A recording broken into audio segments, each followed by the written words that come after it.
Welcome back to another Madden video. Today we will be giving a simple overview on our JN series pumps with a focus on the operations of the 10:1 manual output adjustment knob. Here we have a JN111A pump ready for testing. John is pouring general purpose lubricant into the body of the pump. All Madden pumps sit in an oil bath. They're constantly lubricated and therefore maintenance is minor and simple. Just fill the body up until the oil is just over the drive shaft. This particular JN111A has a wetted end made up of all Teflon materials. It is going to service an application needing to pump 98% sulfuric acid. We also have a double diaphragm setup on this pump for extra protection. Next we're showing you the gearbox. The different gear ratios inside are the only component that separate the 6 JN models from each other. The worm gear and sprocket ratios are increasing or decreasing the motor's RPMs to achieve different stroking speeds to the diaphragm. Other than this, the function of every model is the exact same throughout the series. Let's dive into the manual adjustment knob explanation. Take a look at how the drive shaft and eccentric piece pushes the retainer plate back and forth. Currently this pump is running at 100%, so in this case it is pumping 11 gallons per hour.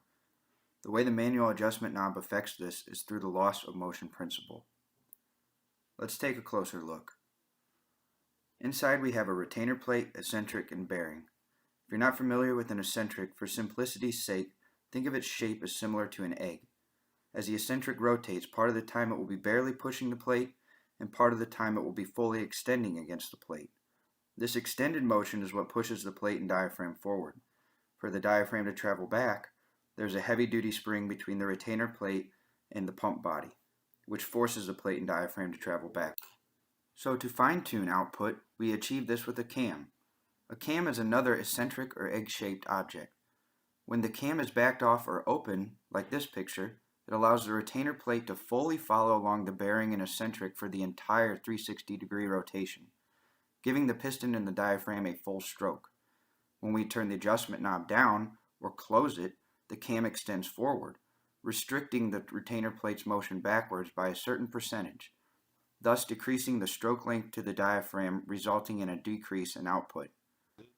Now let's take a look at this while the pump is running. Here the stroke adjustment knob is at 100, so it is all the way open, and the retainer plate and diaphragm will travel freely with the bearing and eccentric. Now watch as John starts to back off or close the knob. The cam is now protruding forwards, and it will keep the retainer plate from going all the way back. You can see this by the knocking motion of the lid. If this lid were to be fastened, the retainer plate would push backwards for only X% of the eccentric and bearing's 360-degree rotation. Once it hit the cam, the components would separate for a split second as the cam is holding the retainer plate from moving any further backwards. Then as the eccentric and bearing come back around, it would once again push the plate and diaphragm forward. And that completes the explanation of the loss of motion principle. This also concludes our JN series overview.